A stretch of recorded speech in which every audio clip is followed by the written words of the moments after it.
ఇక మీరు డిఎస్సి గురించి ధర్నాలు చేస్తే మేము ఏపీపీఎస్సీలోని అక్రమాల్ని బయటకు తీస్తామంటున్నారు కూటమి నేతలు. డిఎస్సిలో అక్రమాలపై సిబిఐతో విచారణ జరిపించడమే కాదు, విద్యాశాఖ మంత్రి లోకేష్ రాజీనామాకి వైసీపీ పట్టుబడుతుంటే కౌంటర్ గా గత ప్రభుత్వంలో నిర్వహించిన ఏపీపీఎస్సీలోని అవినీతిని బయటపెడతామంటోంది కూటమి ప్రభుత్వం. దీంతో ఏపీలో డిఎస్సి వర్సెస్ ఏపీపీఎస్సీ అన్నట్లుగా ఉంది ప్రస్తుత పరిస్థితి. రండి, వైసీపీ నేతలు దమ్ముంటే అసెంబ్లీకి రండి, అసెంబ్లీకి వస్తే డిఎస్సితో పాటు ఏపీపీఎస్సీ పైన చర్చిద్దామంటూ సవాల్ విసురుతున్నారు కూటమి నేతలు. ఏపీపీఎస్సీలోని అక్రమాలు ఎక్కడ బయటపడతాయోనన్న భయంతో డిఎస్సిపై రాద్ధాంతం చేస్తున్నారని వైసీపీ నేతలపై మండిపడుతున్నారు. త్వరలోనే అందరి లెక్కలు తేలుస్తామంటున్నారు.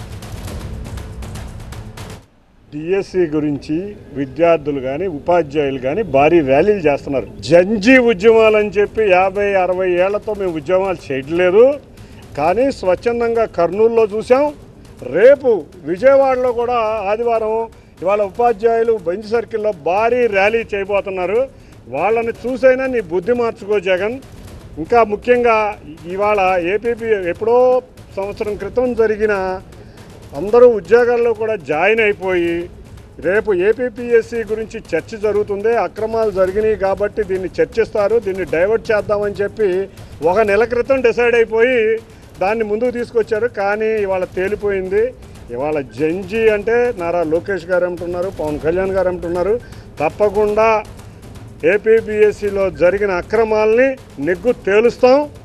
వీటిని ఎంత డైవర్ట్ చేసినా కూడా తప్పదు. ఇవాళ కమిషన్ రిపోర్ట్ కూడా అందజేసింది. అసెంబ్లీలో కూడా గౌరవ ముఖ్యమంత్రి వారు దాన్ని చర్చిస్తారని అందరం అనుకుంటున్నాం.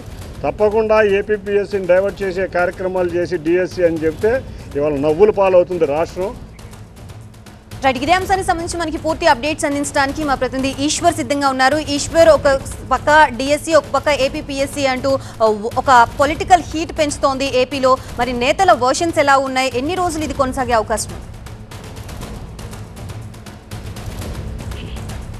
రాజకీయ పార్టీల మధ్య విమర్శలు సహజమే, కానీ ప్రస్తుతం జరుగుతున్న వ్యవహారమే అందరికీ చాలా ఆందోళన కలిగిస్తుంది. ఎందుకంటే లక్షలాది మంది విద్యార్థుల పోరాటం ఇది, వాళ్ళ భవిష్యత్తు కోసం. అదే సమయంలో వాళ్ళకి దాని మీద జరుగుతున్న రాజకీయ పోరాటం పైన తీవ్రమైన ఆందోళన నెలకొంది. ఒకవైపు డిఎస్సికి సంబంధించి తీవ్ర అలిగేషన్స్ ఒకవైపు వైసీపీ చేస్తుంటే, అదే సమయంలో టీడీపీ కూడా ఇప్పుడే తాజాగా వెలుగులోకి వచ్చిన సిట్ నివేదికను తీసుకొచ్చి పెద్ద ఎత్తున నియామక సంస్థలపైన నమ్మకం ఏమాత్రం ఉండేలా లేకుండా జరుగుతున్న పోరాటం మాత్రం ఆంధ్రప్రదేశ్లో అందరినీ చాలా తీవ్రమైన ఆందోళన చేస్తున్న ప్రక్రియ. కానీ ఆరోపణల స్థాయి తీవ్రత ఒకసారి చూస్తే గ్రూప్ 1 డిఎస్సికి సంబంధించి ప్రస్తుతం వైసీపీ పెద్ద ఎత్తున ఆందోళన చేస్తుంది. దాన్ని ఒక ఉద్యమంగా తీసుకుంది.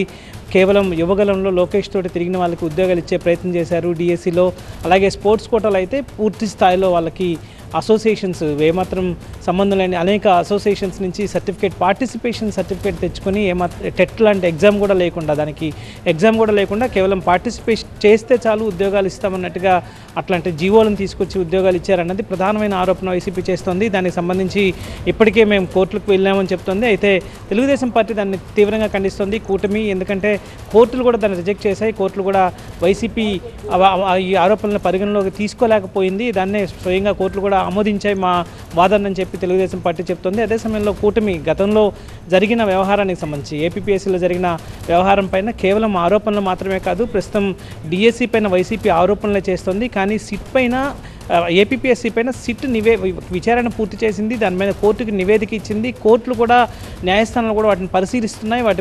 వాటి పట్ల న్యాయస్థానాలు కూడా అనుమానం వ్యక్తం చేస్తున్నాయి. సో ఒకటి డిఎస్సి పైన కేవలం ఆరోపణలే, కానీ ఏపీపీఎస్సీ మీద అయితే నేరం ఇప్పటికే నిర్ధారణ అయింది. అది ఆ పత్రాలని 1కి 3 సార్లు వ్యాలిడేట్ చేయడమే అది చాలా తీవ్రమైన నేరం. ఆ తర్వాత అభ్యర్థులు ఎవరైతే సెలెక్ట్ అయ్యారో వాళ్ళ 95% పైగా మార్కులన్నీ వాళ్ళకి తారుమారయ్యాయి.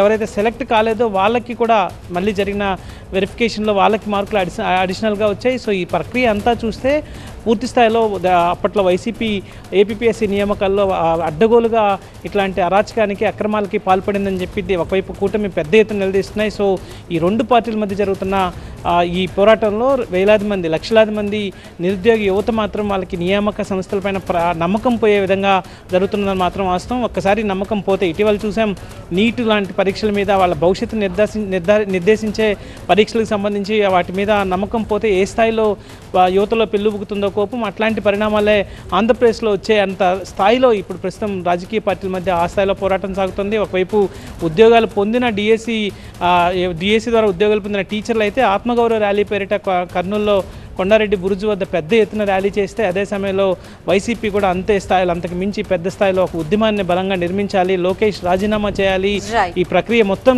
వాళ్ళకు అనుకూలంగా పూర్తి స్థాయిలో నియామకాలు జరిగాయని చెప్పే ప్రయత్నాన్ని వైసీపీ చేస్తుంది. సో వీటికి ఎప్పటికి పులి స్టాప్ పడుతుందో కోర్టులు వీటికి సంబంధించి ఇప్పటికే సిట్కి సంబంధించిన నివేదిక న్యాయస్థానానికి ఇచ్చింది కాబట్టి దానిపైన కోర్టులు ఎలాంటి వ్యాఖ్యానాలు చేస్తాయి. డిఎస్సికి సంబంధించి ప్రభుత్వం ఇప్పటికీ వీలైనంత వరకు వివరణ ఇచ్చే ప్రయత్నం చేస్తుంది. సో మళ్ళీ దానికి సంబంధించి న్యాయ వ్యవస్థ పరిశీలిస్తుందా లేకపోతే మిగతా ఎలా ఉంటుందో భవిష్యత్తే చెప్పాల్సిన నేపథ్యం కనిపిస్తుంది. Right, thank you.